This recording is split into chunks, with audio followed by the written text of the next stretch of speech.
Segment 9, Galileo and the Birth of Physics and Astronomy.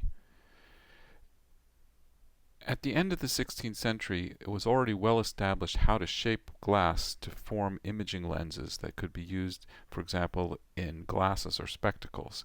And Galileo was not the first one to invent a telescope. Telescopes had been invented several years before Galileo made his first one, but their use was mainly for very practical things like seeing ships in the distance to know which ship was coming into harbor or whether it was an enemy ship, things like that. Galileo, who was born in 1564 and died in 1642, however, was the first to turn his telescope to the heavens and make systematic observations. And the results of these startling observations were published in 1608 in a book called The Starry Messenger. In addition to his astronomical observations, Galileo was one of the first to take a systematic approach to understanding science, and he did this through experimentation. On the left, you see a reconstruction of a device that Galileo used to study the motion of objects on the surface of the Earth. This is an incline which he rolled balls down, and you see those little bell stations, and the balls would go through those little bell stations and ring the bells. And this allowed him to time the acceleration of the objects as they moved down the incline, with the incline set at different angles.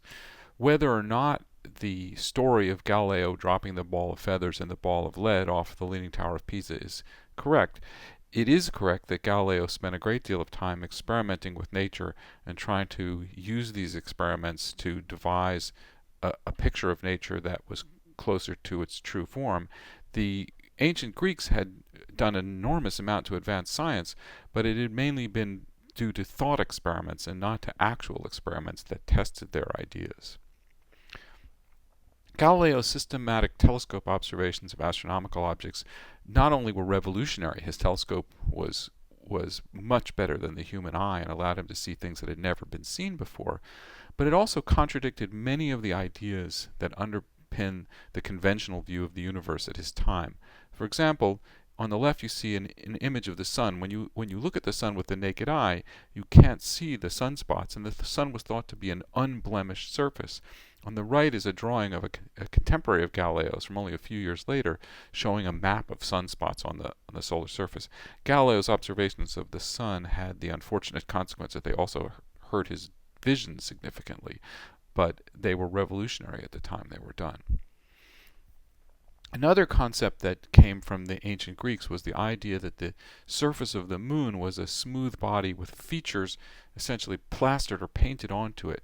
Galileo was very familiar with the use of shadow and perspective in painting and drawing, and this allowed him very quickly to realize that the change in the shadow patterns on the surface of the moon in the craters with the phases were the result of the fact that the objects on the moon, the craters and the mountains, were in fact reliefed objects and were not simply features painted onto the surface. So he knew he was seeing three-dimensional structures on the surface due to his understanding. Galileo also observed the four biggest satellites of Jupiter, Jupiter's inner moons, which are now known as the Galilean Satellites, and timed their orbits to watch them as they moved across the surface of the planet and then out to a maximum distance from the surface and then back behind it into eclipse. These moons gave the geocentric picture really a terrible problem, because first of all you had bodies clearly and unambiguously orbiting another body, and also once Kepler's laws were known, it was found that the timing of the motions of these objects in proportion followed Kepler's third law, the p squared equals a cubed law. Another observation that Galileo made provided a very strong argument against the geocentric model, and that is looking at the phases of Venus. Venus is large enough, it's about an arc-minute across, that with a telescope you can see the crescent Venus as it goes through its different phases.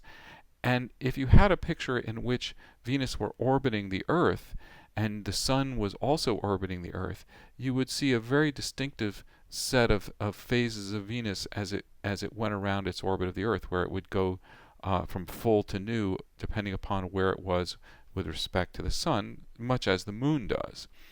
But in fact, what you see, since Venus is orbiting the Sun, that the phases of Venus shift very much in accordance with what you'd expect with Venus making its orbit around the Sun. And this illustration shows you that as Venus passes underneath the Earth, along the Earth-Sun line, then Venus is new. That is, none of it is appearing.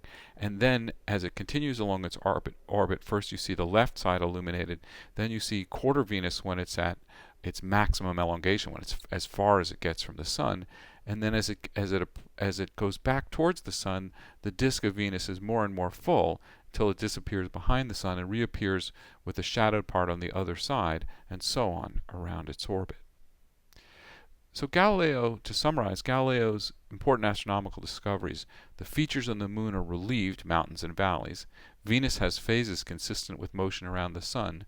Jupiter has moons that orbit the planet and obey a scaled version of Kepler's third law. And the Sun has spots that move across its surface.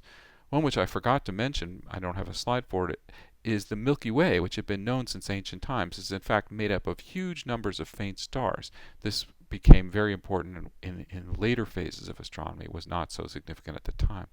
I should also mention that Galileo was a contemporary of Kepler's, and that he and Galileo corresponded at times during the course of their careers.